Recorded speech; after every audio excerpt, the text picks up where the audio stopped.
What if I was to tell you that just because you have a $500,000 in your TSP, that it doesn't mean you're just going to be okay? I was talking to a federal employee just the other day. This was Friday, last Friday, and we were going over her retirement. She had been retired already for 3 years. And when she went to retire, she had $556,000 in her TSP, right? 556,000 in her TSP. It was all in traditional TSP. She retired in the DMV. When we went over her numbers, I was talking to her about her TSP. So, you might want to structure things a certain way. And at the time, because her income looked so good, she was just like, Ms. Smith, I'm just gonna let it be. I think I'm okay. Looking at my numbers, I'm already, I know I'm gonna live. I'm okay. 3 years later, though, in the last 3 years, she had a couple of emergencies. One, her parents got older.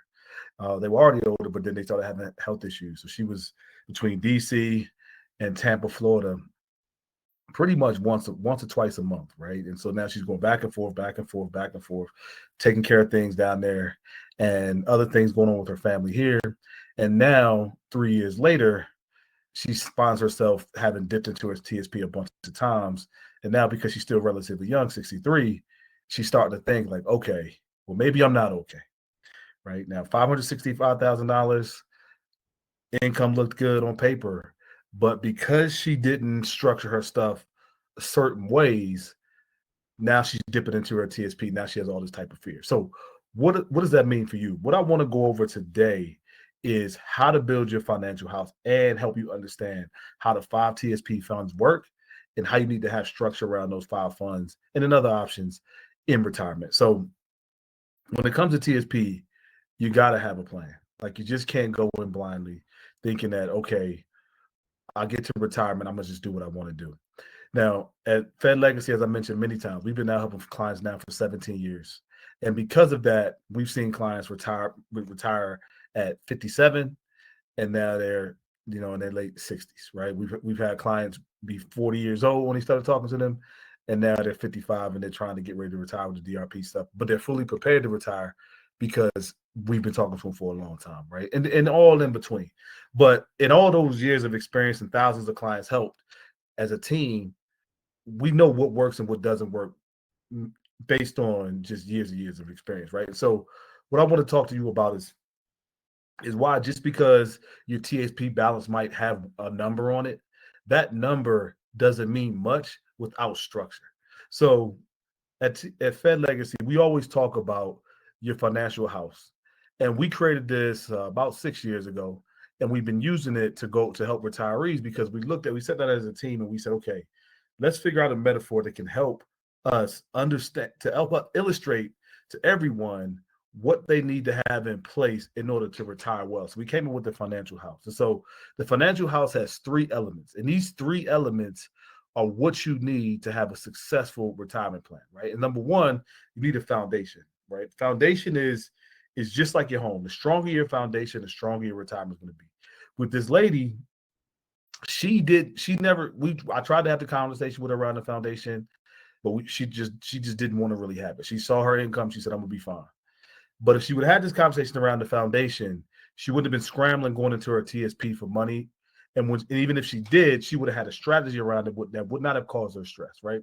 Because when it comes to retirement, the mistakes that people make are made from emotional mistakes, like family emergency, exciting things they want to buy, but they didn't really budget for, which is nothing wrong with, but you want to make sure you have a structure in place to do those things. And so you want to have that foundation.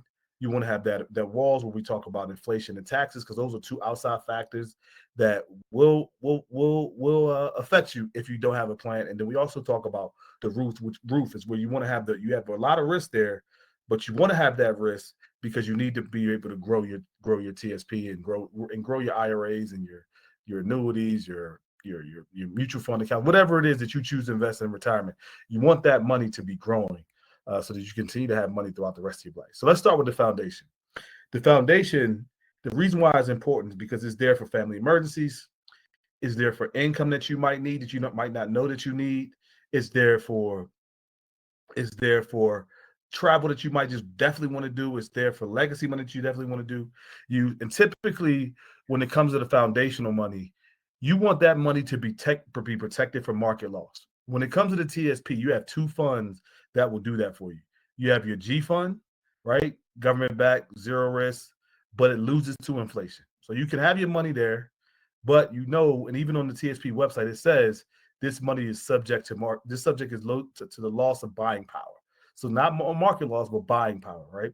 And so the next fund you have within the TSP that's supposedly supposed to be a foundation account is the F fund. Now, the F fund over the last couple of years have had some negative months, and actually in 2022 it had a 10% negative loss, which is a big deal, right? Because most people put their money there for protection, but that year that account just did something it doesn't normally do, but it still is considered a safe account. And so by TSP standards and if you look at your TSP, you're going to see cash, you're going to see bonds as the category. Bonds is the F fund, but typically bonds are one of your more safer investments. And then the next thing when it comes to outside, the other accounts you can take some advantage of are fixed index annuities. Give you that same protection as the G and the F, but it gives you it gives you access to different indices to give you higher growth. Now, with annuities, you do have to keep your money in there a certain amount of time, and you can't take out the whole thing on an annual basis, but you still have some liquidity. And so what we've seen with annuities is instead of getting the 2 to 3% you're getting with the GNF, you can get anywhere between 6 to 8% and sometimes a lot higher in good markets. Like I mentioned last week, where the lady was getting 15 to 18%, the class that we had in 2022, right? So you get that growth, you outpace inflation, those type of things with the annuities, but it still gives you that protection. Now, you don't want to put all your money in annuities, but you can put some in it just for those foundational aspects of your retirement account to make sure that protected money is there no matter what. The market go down 20%, you're not stressing because you know your money's still in a good place. Now, the stronger your foundation, the stronger your retirement plan is. And the reason why that is because, again, people make mistakes when they make emotional decisions in retirement. I can't tell you how many times I've talked to people who, when I talked to them one day, they had $400,000 in their TSP. Then I talked to them a year later, and they're like, "Mr. Smith, I had to do this remodel on the house. I had to help my son and my daughter with this. My parents needed this, and now I'm down to 180."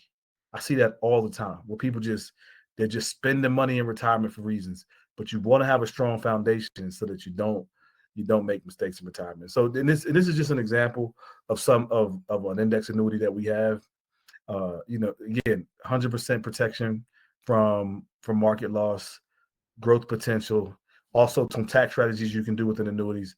And then you also want to deal with the A+ rated company when you're looking at those for your protection bucket.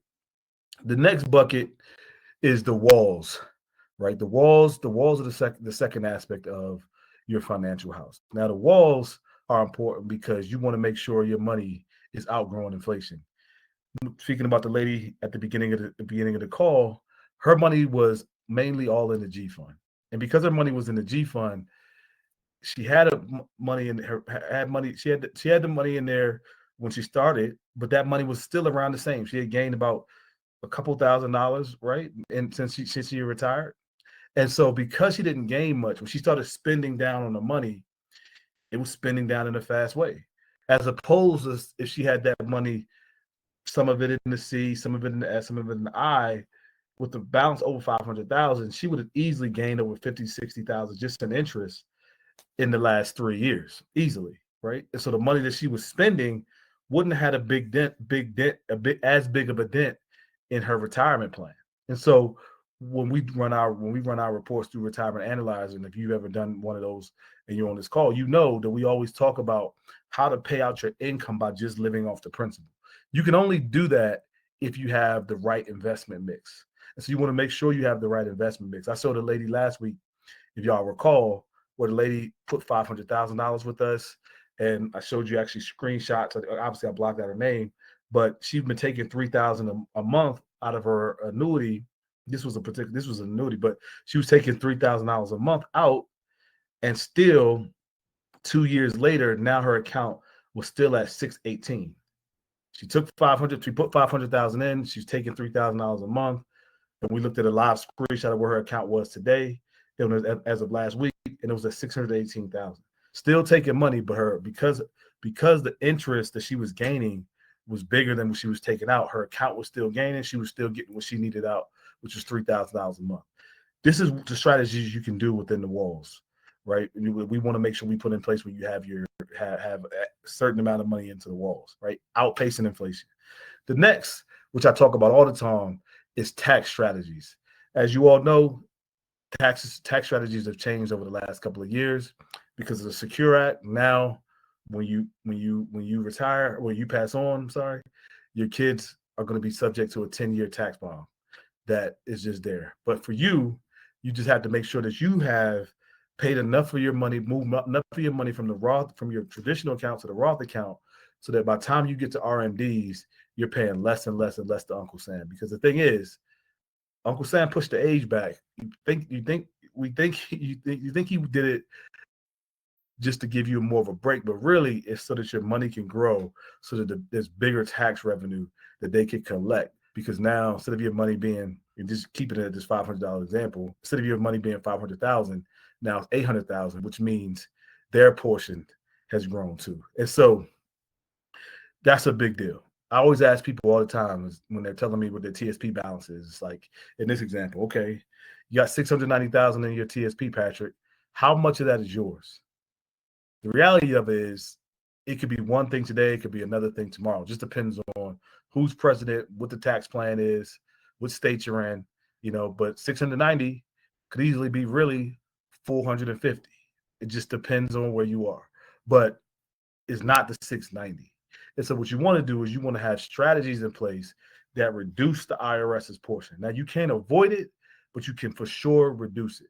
Sitting passive without a proper tax strategy is very, very, very, very costly.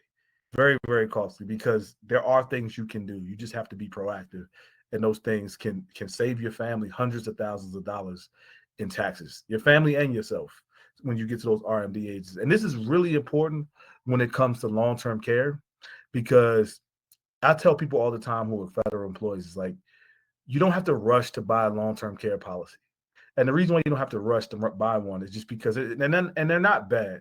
Is the reason why you don't have to rush to get them is because as a federal employee, you have your pension, you have your Social Security, you have your TSP. Most federal employees that I run across don't use all of their TSP for income. And so if your TSP is growing, if you need long-term care, you can take money from that account or whatever account you move the money to, and you just use that for your long-term care needs, which is doable.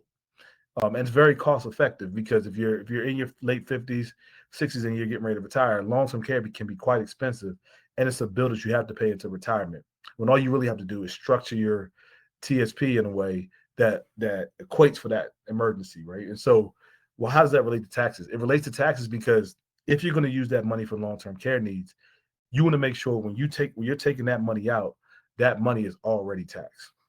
And so that's why. So you want to have a tax strategy that gets out in front of that, so that you're not dealing with taxes and dealing with your long-term care issues at the same time.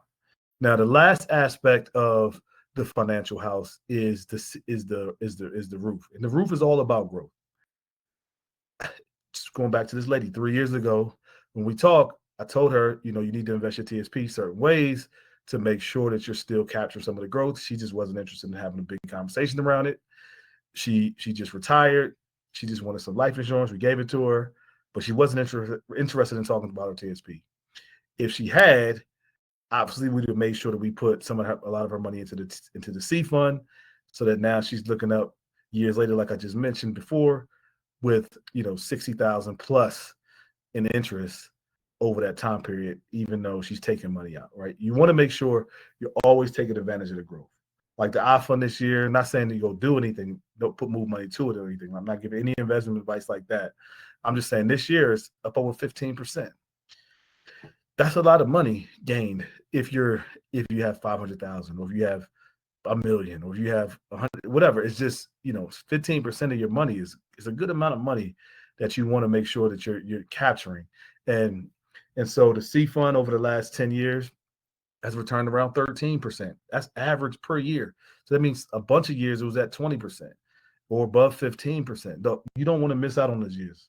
And yes, there can be negative years, right? And that's why you don't want to put all your money there, because if you're in need of the money, like I mentioned earlier with the long-term care scenario, or you're in a family situation, it sucks to be dealing with that and the market's down 10%, right? You don't want to be in that position. That's why the money that you need for those emergencies, you put into the G fund, or you put into an annuity, the F fund. You sit that in an account that you're not going to lose, but not 100% of your money. The remaining money that you're not going to necessarily touch for those things, because you don't want to mess up those things, because those things give you the peace of mind. But that other money that you want for growth, you sit that into a growth account so your money can just grow. And if it looks good to watch your money grow. I love talking to clients, and they tell me, I was talking to a lady, I think it was yesterday, and she's retiring DRP. She's 55 and nervous, but been in the government for a long time. But she had 1.4 million in her TSP when we talked in, I think it was February. And from February to now, because the market has bounced back a bit, and when you have these bigger accounts, the swings are a lot bigger. She had 1.4 million in her TSP in February. As of yesterday, she had 1.6 million. $200,000 growth just because the market swung, and he had her money in CS&I. And so these things you don't want to miss out on. And I was talking to another lady, actually, I think today's Wednesday. This was last Friday. I was talking to another lady, and she was like, Mrs. Smith, don't be mad at me. I moved my money to the G fund when the market went down, and her money was stuck 20,000% less than what it was when we talked before, still, because she moved her money from the G fund after we talked. And when the market went down, she moved her money to the G fund when the market went down, and it stayed down, right? Because it didn't bounce back like the other lady. So again, you want to have this diversity in here, because when you have this diversity, that means in funds, you get some growth, and you want to make sure you're always getting growth.